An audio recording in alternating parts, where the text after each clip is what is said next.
আমাৰ ছাত্ৰছাত্ৰীসকল ক্লাস 10 আজি আমি ষ্টাৰ্ট কৰিম ক্লাছ 10 দশম শ্ৰেণীৰ মেথছ স্থানাংক জ্যামিতি 7 নম্বৰ চেপ্টাৰ এইখিনি আমি 7.1 লৈকে কৰিছিলোঁ আজি আমি ষ্টাৰ্ট কৰিম 7.2 আজি ষ্টাৰ্ট কৰিম চোৱা এক নম্বৰটো হৈছে -1,7 আৰু 4,-3 সংযোগী দুটা ৰেখাখণ্ড কৈছে ৰেখাখণ্ডক এটা ৰেখাখণ্ডক 30 নম্বৰত ভাগ কৰিছে 2:3 নম্বৰত ভাগ কৰিছে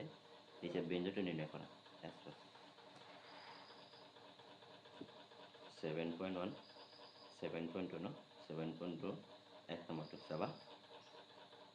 ফাৰ্ষ্টটো দি আছে এ দিয়া এ কিমান আছে -1,7 আৰু বি কিমান আছে 4,-3 এতিয়া অনুপাত আছে 2:3 এতিয়া চোৱা এইটো মানে কি m1 আৰু এইটো মানে আছে m2 আছে এইখিনি চোৱা এতিয়া আমি ফৰ্মুলা জানো x = mx plus mx এইটো 12-21 মানে এইটো 1 এইটো 2 আকৌ এইটো 2 এইটো 1 হয় না এখানে 12-21 বুলি কোৱা হয় m1 plus m1 m1 plus m2 okay এখানে সাইড x2 আর ঠিক এই যেটা আছে y2 এইটো পিছত লিখিম x = m1 মানে কিমান 2 into এটা s2 এইটো হৈছে x1 y1 x2 y2 4 পিছে কিমান আছে 4 প্লাস m2 কিমান আছে 3 into এটা চোৱাচোন x1 কিমান আছে x1 আছে -1 x1 কিমান আছে -1 divided by 2 plus 1 হ'ব 3 না 2 plus 3 হৈ গ'ল আকৌ x = লিখা এটা চোৱা এই দুটা ফৰ্মুলা লিখা হ'ব 8 আৰু মাইনাস কিমান হ'ব এতিয়া এইটো প্লাস এতিয়া মাইনাস হ'ব -3 divided by 5 x = চোৱাচোন পিছে কিমান হ'ব 8 ৰ পৰা 3 গ'লে 5 divided by 5 এইটো কটা কৰিলে x = 1 হৈ গ'ল এটা বিন্দু x ওলাইছে আৰু এটা হ'ব আৰু এটা ইয়াত লিখিম y = my plus my divided by m1 plus m2 এটা চোৱাচোন কি হ'ব 1 2 এইটো 2 এইটো 12-21 ন এইখিনি এতিয়া চোৱা y2 মানে এইটো y2 এইটো y1 y ৰাখি দিয়া ইয়াত চিমন কিমান হ'ব m1 কিমান আছে 2 into y2 কিমান আছে y2 -3 y2 আছে -3 প্লাস তাৰপিছত y m2 কিমান আছে 3 into y1 কিমান আছে 7 into 7 divided by 2 plus 3 y = 2 3 গুণ 6 -6 হলো প্লাস কিমান হ'ব 21 ন 7 3 গুণ 21 divided by 2 আৰু 3 5 y = কিমান হ'ব 21 পৰা 6 গ'লে 15 divided by 5 এইটো ক্যান্সেল পিছে y = হ'ব 3 ন পিছে থেকে বিন্দুৰ স্থানাঙ্ক হ'ব x, y এতিয়া চোৱাচোন x মান কোন লৈছে 1, পিছে কিমান হ'ব y 1, 3 এইখিনি আছে হৈ গ'ল এইটো এক নম্বৰ আছে এতিয়া আমি 2 নম্বৰটো কৰিম 4, y মানে কৈছে 4, -1 আৰু -2, সংযোগী দুটা খণ্ড হৈছে সমদ্বিখণ্ডিত মানে কেইটা ভাগত কৈছে তিনিটা ভাগত ভাগ কৰিছে বিন্দুটোৰ কেইটা স্থানাংক নিৰ্ণয় কৰা এই বিন্দুটোৰ স্থানাংক কেইটা হ'ব এইটো নিৰ্ণয় কৰিব দিছে বুজিছে এতিয়া আমি 2 নম্বৰটো কৰিম চোৱা এতিয়া চোৱা এইটো এটা ৰেখা a আৰু b ৰেখা কেইটা ভাগত ভাগ কৰিছে তিনিটা এটা দুটা এটা দুটা তিনিটা ভাগত ভাগ কৰিছে সমষ্টি মানে তিনিটা কিছু সমান সমান পিছে এইটো p ধৰা এইটো কি ধৰিব q আছে just as এইটো কি হ'ব ভাগটো এইটোৰ ভাগ হ'ব p বিন্দুটোৰ ভাগ হ'ব 1:2 আৰু এইটো হ'ব 2:1 ন কাৰণ ইয়াৰ ভাগ কেইটা সেইকাৰণে ভাগ হৈছে এইটো পিছে আমি p2 ল'ম এটা p কিমান লিখা এটা চোৱা এটা ইয়াৰ লিখা a কিমান আছে 4, -1 আৰু b কিমান আছে b আছে -2, আকৌ -3 ন এই দুটা দি আছে এখন লৈছোঁ নম্বৰ নিৰ্ণয় কৰা এতিয়া পি কিমান আছে কোৱা এইটো পি আছে ন m1 কিমান m1 = 1 হ'ব আৰু এটা m2 = কিমান হ'ব m2 = 3 মই এইটো ওলাই দিম এইটো তোমালোক কৰিবা ঠিক আছে দে হয় ন এটা চাওক এটা ফৰ্মুলা আছে ফৰ্মুলা চাই লওঁ এটা চাবা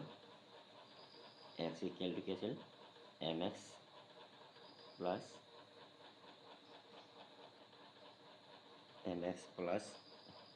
mx divided by m1 plus m2 m1 এইটো 1 এইটো 2 এইটো 2 এইটো 1 ন ঠিক আগৰ নিচিনাই এটা চোৱা x = লিখা এটা চোৱা কি লিখিছিলোঁ s1 s2 y1 y2 -1 আৰু 1 ন এটা চোৱা m1 মানে 1 আছে আৰু s2 মানে কিমান আছে s2 আছে -3 ইনটু -3 এইটো মাজত প্লাছ আছে এতিয়া চাবা তোমালোকে আছে এতিয়া চোৱা m2 কিমান আছে 2 ইনটু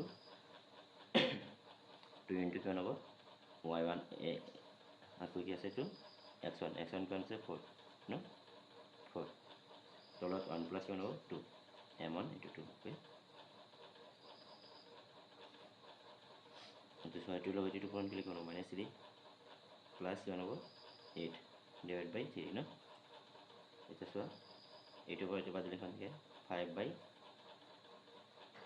ন 5/3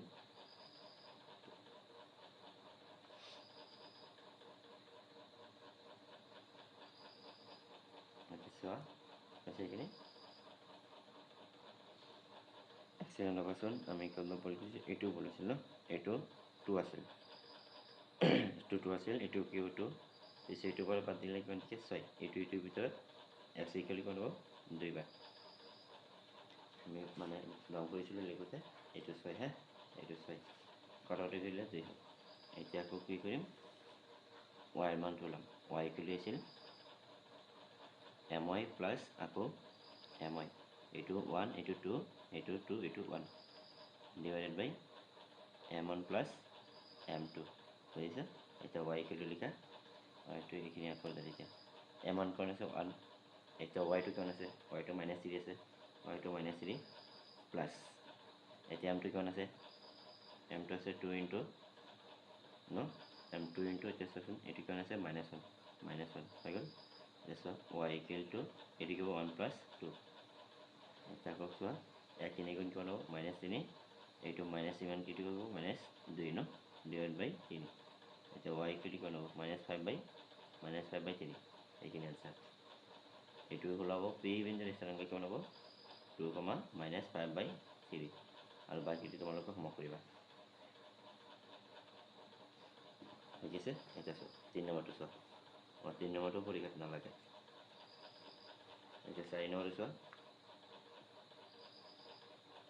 -1,6 বিন্দুটোৱে চাব যিটো পি বিন্দুটো লোৱা এইটো এটা পি বিন্দুটোৱে কৈছে এ আৰু বি বিন্দু দুটা সংযোগী ৰেখাক কি অনুপাতত ভাগ কৰিব এইটো কি অনুপাতত ভাগ কৰিব এইটো ওলাব লাগে এতিয়া কেই নম্বৰ হ'ব 4 নম্বৰ পি বিন্দুটো যে আছে -1,6 আৰু এ যে আছে -3,10 আৰু বি দি আছে বি কিমান আছে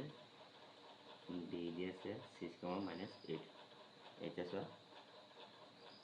এইটো এটা ৰেখা এইটো বি এইটো এটা পি বিন্দু যদি লোৱা এইটো কি অনুপাতত ভাগ কৰিব h2 অনুপাতত ভাগ কৰিব এইটো ইজিম কৰি লৈছোঁ এইটো চোৱা এটা ফৰ্মুলা কি আছিল এইটো চোৱাচোন সিহঁতে x আৰু y মান দি আছে x ৰ মান দি আছে এইটো আৰু y মান দি আছে এইটো পিছত আমি x ৰ মান এইটো পিছত লিখিম mx প্লাছ আকৌ mx এইটো কি হ'ব এইটো 1 এইটো 2 এইটো 2 এইটো 1 divided by m1 plus m2 এতিয়া চোৱাচোন এইটো m1 এইটো m2 হৈ গ'ল চোৱা x1 কিমান আছে -1 x1 আছে -1 ইকুৱেল টু এতিয়া মান পাতি দিয়া m1 কিমান আছে k ইনটু x2 কিমান আছে চোৱাচোন x2 এইটো 6 কিমান হ'ব 6 প্লাছ m2 কিমান আছে 1 1 ইনটু x1 মানে কিমান আছে -3 x1 -3 ন ডিভাইড বাই k প্লাছ 1 ন এটা চোৱাচোন এইটোৰ লগত এইটো পূৰণ কৰিলে কিমান হ'ব -k আকৌ -1 ইকুৱেল টু এইটোৰ লগত এইটো পূৰণ কৰিলে 6k -3 এইটো ইফালে লিখিব -2 ইফালে আহিলে -1 এইটো প্লাছ ইফালে আহিলে -1 ইয়াত -k থাকিব আকৌ -6k ইকুৱেল টু এইটো -3 আকৌ এইটো ইফালে গ'লে লিখিব +1 ন +1 এটা চোৱাচোন -7k ডিভাইড ইকুৱেল টু ইয়াত কিব -2 -1 কেঞ্চেল ন -1 কেঞ্চেল এইখিনি আমি এইখিনি কৰিছোঁ না কিয় মান ৰাখি দিয়া কিয় ৰাখি দিলে এইটো পূৰণ আছে ইফালে গ'লে কিব 2/7 হ'ব ন 2/7 ওলাব এইটো কাৰ ওলালে এক্সৰ ওলালে এক্সৰ ক্ষেত্ৰত এতিয়া ৱাই ক্ষেত্ৰত ক'লাম আৰু চালোঁ ৱাই মান কিমান আছে ৱাই মান 6 ৱাই মান আছে -8 আৰু 10 এতিয়া আকৌ লিখা ৱাই ইকুৱেল টু my আকৌ আছিল my ন divided by m1 plus m2 এতিয়া ৱাই মান কিমান আছে 6 ইকুৱেল টু এতিয়া মান কাটি দিবা m1 কিমান আছিল এইটো m1 এইটো 2 এইটো m2 এইটো 1 অ'কে m1 আছে k ইনটু y2 কিমান আছিল -8 y2 -8 আৰু এইটো 10 প্লাছ 1 ইনটু 10 ন ডিভাইড বাই k প্লাছ কিমান হ'ব 1 এইটো লগত এইটো কি পূৰণ কৰি দিয়া 6k প্লাছ 6 ন 6 আৰু লগত 6 অ'কে এইটো লগত এইটো পূৰণ কৰিলে কিব -8k ইয়াত কিব প্লাছ 10 ন এইটো চোৱা k টেষ্ট কৰা k 6k এইটো ইফালে লিখিব প্লাছ 8k ন মাইনাছ ইফালে আহিলে প্লাছ আহিব এইফালে আছে 10 এইটো ইফালে গ'লে লিখিব -6 হৈ গ'ল এই দুটা যোগ কৰি লিখিব 14k এইফালে কিমান থাকিব 4 ন এতিয়া চোৱা k ৰাখি দিয়া ইয়াত কিমান হ'ব 4/14 ন 2 ইয়াৰ ভিতৰত দুবাৰ 2 ইয়াৰ ভিতৰত 7 বাৰ পিছে k মান কিমান ওলাইছে 2/7 এইখিনি আনসাৰ আমি অনুপাতটো কি পাম এতিয়া 2:7 পাম 2:7 ন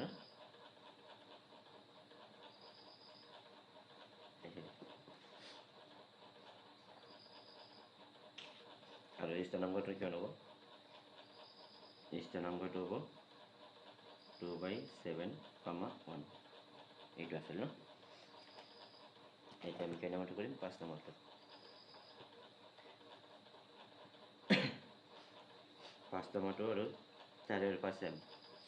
এতিয়া চোৱাচোন ইয়াত কি দিছিল এ আৰু বি সংযোগী ৰেখাখণ্ডক x অক্ষৰ কি অনুপাতত ভাগ চেক কৰে এইটো লিখিবা ইয়াত চেম লিখিবা k:1 লিখিবা k:1 অনুপাত ভাগ কৰে এটা চোৱাচোন ইয়াত কি p মান দিছিল ইয়াত p মান এতিয়া কি লিখিবা জানা p লিখিবা x, 0 কাৰণ x অক্ষৰ কৈছে সেইকাৰণে কি x মান দিছে x y মান 0 সেইকাৰণে আগতে নিৰ্ণয় কৰি দিবা x মান 0 আৰু বাকি কেইটা যে আছে এইটোৱে লিখিবা এতিয়া 6 নম্বৰটো চোৱা যদি 1 2 4y যদি 1 আৰু 2 হয় 4y হয় আৰু কি হয় x 6 আৰু 3 5 বিন্দুকেইটা ক্ৰমত এটা সামন্তৰিক শীৰ্ষবিন্দু হয় তেন্তে x আৰু y মান নিৰ্ণয় কৰা পিছে x আৰু y মান নিৰ্ণয় কৰিম এতিয়া হ'ব 6 নম্বৰটো বুজিছা এটা 6 নম্বৰটো চোৱা এটা সামন্তৰিক হৈছে সামন্তৰিক বাক্য তাক আধা দিয়া এটা সামন্তৰিক এটা যিটো সামন্তৰিক বাক্যটা এটা সামন্তৰিক কোণ থেকে এটা এ বি চি ডি ন এইখিনি এটা চোৱা এ মান দিয়া আছে এৰ মান দিয়া আছে কিমান চোৱা এৰ মান আছে 1,2 এটা চোৱা এ দিয়া আছিল বি দিয়া আছিল চি দিয়া আছিল আৰু ডি দিয়া আছে এটা চোৱাচোন সামন্তৰিক কোণৰ দৰে কি হ'ব এতিয়া A C equal to B D ন সামন্তৰিক কোণ দিয়া আছে এতিয়া কাম কৰা এক্সৰ কেইটা আগত লিখিবা ৱাইৰ কেইটা পিছত লিখিবা আগতে কাৰ মান ল'ম এক্সৰ মান x1 প্লাছ x2 এক্সৰ মান কেইটা পাম দুটা পাম সেইকাৰণে 2 ৰে হৰণ কৰিবা হৈ গ'ল আৰু এটা পাবা কি আৰু এটা সিফালে পাবা কি কোৱা সিফালে এটা পাবা কি সিফালে এটা খুব x1 প্লাছ x2 ডিভাইডেড বাই কিমান হ'ব আকৌ 2 ন এইখিনি আছে এচিড এইটো এ আৰু চি ন এই দুটা ক্ষেত্ৰত চোৱা এইটো S1 Y1 এইটো S2 Y2 এটা ফাৰ্ষ্টটো কি আছে x সেইকাৰণে কি হ'ব x1 minus x আৰু ইয়াত x1 এইটো আন ধৰি দিওঁ এইটো আন ন এইটো কি হ'ব 1 plus x no divided by 2 equal to আপনি কি বলে চোৱা এইটো S1 এইটো S2 পিছে ইয়াত কি হ'ব 4 plus 3 divided by কিমান হ'ব 2 ন এইটো 2 এইটো 2 cancel কৰিব পাৰিম এতিয়া চোৱা এই দুটো যোগ কৰিলে কিমান হ'ব x plus 6 x 1 plus 6 x ইয়াত হ'ব 7 ন x রাখি দিয়া x হল 7 minus এটি কলে গলে কি minus 1 ন পিছে x মান কিমান হ'ব 6 x মান হ'ব 6 ঠিক আছে এতিয়া y মান লবা এইটো পৰা কো এইটো কি হ'ব y1 plus y2 ডিভাইড বাই কে চলেছে দুটা 2 আৰু এটা ফর্মুলা আছিল y1 equal to y1 plus y2 divided by x এটা দুটা so y1 এইটো রাখো y1 আছে ন এখানে আছে y1 এটো y s y2 এটো y1 মানে 2 2 plus এটা সেকশন এটো কোন আছে 2 2 plus আকৌ এটো আছে কি 6 divided by 2 equal to এটা সেকশন s কোন আছে এটা আছে 4 4 plus s আছে এটা আছে y2 কোন আছে y2 আছে 5 divided by কোন হ'ব আচ্ছা সরি এইটো নহয় এইটো y পিছে আমি আছে y divided by 2 ন এইটো 5 হল এটা সরি দুটো যোগ কৰিলে কিমান হ'ব এই 2 2 ক্যান্সেল এই দুটো যোগ কৰিলে 8 ইফালে কিমান হ'ব y plus 5 এটা চোৱা y টো ৰাখি দিয়া পিছে x টো ইফালে গ'লে কি হ'ব এইটো মানে কিমান y equal to 8 minus 1 হ'ব 5 পিছে y মান কিমান হ'ল y equal to 3 হয় ন পিছে এটা কিমান ওলাইছে 6 আৰু এটা 3 এইখিনি আনসাৰ এবাৰ ভালকে ৰিপিট মাৰিব এতিয়া চোৱা তোমালোকে 7 নম্বৰটো কি আছে এটা বৃত্তৰ এডাল AB এ বিন্দুটোৰ স্থানাংক নিৰ্ণয় কৰা যেতিয়া বৃত্তটোৰ কেন্দ্ৰ দি আছে ইমান আৰু বি বিন্দুটো দি আছে ইমান পিছে আগতে চাই লোৱা 7 নম্বৰটো এটা বৃত্ত আঁকি লোৱা এটা বৃত্ত আঁকি চাবিছ এটা বৃত্ত এইটো কি বে হৈ গ'ল এইটো চাইছে সাপোজ এইটো সি দি আছে এইটো এ এইটো বি দি দিলো এইটো দি আছে আৰু এইটো দি আছে পিছে লিখি লোৱা এ কিমান দিছে দিয়া নাই মানে x, y দি দিলো ওকে এটা সেকশন বি কিমান আছে বি আছিল এইটো কথা চাই লব বি আছে 1, 4 আৰু এ কিমান এ টো দি আছে এতিয়া কি লবা সি কিমান আছে সি আছে 2, -3 হৈ গ'ল এটা চোৱা এটা তোমালোকে ফৰ্মুলা কি জানা ab এটা কি ল'ব ab equal to আমি ইয়াতে কি জানা c এটা চাইছা এটা সেকশন x কেটা যোগ কৰিবা আৰু y কেটা যোগ কৰিবা x1 plus x2 divided by কেটা লৈছে দুটা হৈ গ'ল equal to দি দিবা আগতে কমা দিয়া যায় দুটাই একেলগে গ'ল y1 plus আকৌ y2 দিবা divided by কেটা লৈছে দুটা আৰু ইয়াতে কিমান জানে c মানে কিমান জানে ইয়াতে 2, 3 পিছে সেকশন এইটো কিমান x এইটো x মান এইটো পিছে y মান পিছে x লগত x y2 এর লগত পিছে এটা চোৱা x1 কিমান আছে x plus আকৌ y x2 কিমান আছে 1 divided by কিমান হ'ব 2 equal to আকৌ ইয়াতে কিমান জানে 2 ন ইয়াতে 2 জানে এটা সেকশন আমি 2 ডিগ্ৰী কৰব 4 x plus 1 আকৌ ইয়াত তাৰপিছত যাব এটা সেকশন x ৰাখি দিয়া 4 minus 1 হ'ব 1 পিছে এইটো পয়েন্ট মাইনাস দিলে কিমান হ'ব 4 পৰা গ'লে 3 পিছে x মান কিমান গ'লে এইটো 3 ওলাইছে আৰু ঠিক আছে দেখুৱা y কিমান আছে y প্লাস এটি কিমান আছে 4 divided by 2 equal to ইয়াতে কিমান জানে -3 ন আচ্ছা y plus কিমান হ'ব 4 equal to -6 হ'ব ন এটা চোৱা y টো ৰাখি দিয়া equal to -6 এইটো minus হ'ব 4 ন পিছে y equal to -10 হ'ব ন পিছে y মান কিমান ওলাইছে -2 এতেকে এ বিন্দু স্থানাঙ্ক হ'ব x, y ইয়াত কিমান হ'ব x মান হ'লে x মান আছে 3 আৰু y মান আছে -10 এইখিনি হ'ব বিন্দু স্থানাঙ্ক